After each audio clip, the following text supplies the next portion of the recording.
Friends, ಪ್ರತಿದಿನ ಅಡುಗೆಗೆ ಸ್ವಾಗತ.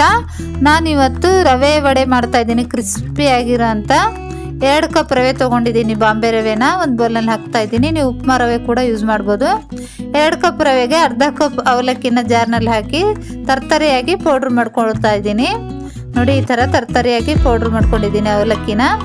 ಈ ರವೆಯಲ್ಲಿ ಹಾಕಿ ಅವಲಕ್ಕಿ ಪೌಡ್ರನ್ನ ನಂತರ ಒಂದು ದೊಡ್ಡ ಸೈಜ್ ಈರುಳ್ಳಿ, ಒಂದು 4ರಿಂದ 5 ಹಸಿಮೆಣಸಿಕಾಯಿ, 1 ಟೀ ಸ್ಪೂನ್ ಶುಂಠಿನ ನೈಸಾಗಿ ಕಟ್ ಮಾಡಿ ಹಾಕಿದ್ದೀನಿ. ಒಂದು ಸ್ವಲ್ಪ ಕೊತ್ತಂಬರಿ ಸೊಪ್ಪು, ಒಂದು ಸ್ವಲ್ಪ ಕರಿಬೇವು ಎಲೆನ ಹಾಕಿ, 1 ಟೀ ಸ್ಪೂನ್ ಜೀರಿಗೆನ ಹಾಕಿ, ರುಚಿಗೆ ತಕ್ಕಷ್ಟು ಉಪ್ಪನ್ನ ಹಾಕಿ, ನಾವು ರವೆ ತಗೊಂಡಿರೋದ್ರಿಂದ ಕಪ್ನಿಂದನೇ 2 ಕಪ್ ರವೆಗೆ 1 ಕಪ್ ಮೊಸರನ್ನ ಹಾಕ್ತಾ ಇದ್ದೀನಿ.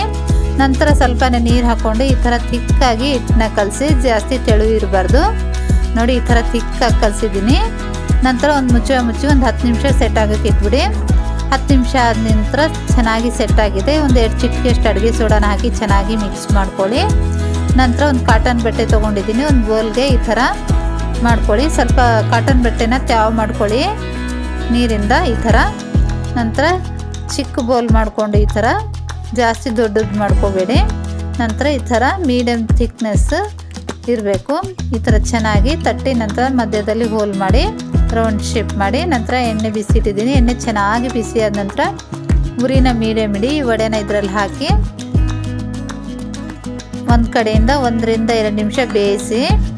1-2 ನಿಮಿಷ ಬೇಯಿಸಿದ ನಂತರ ತಿರುಗಿಸಿ ಈ ಕಡೆ ಕೂಡ ಸ್ವಲ್ಪ ಬೇಯಿಸಿ.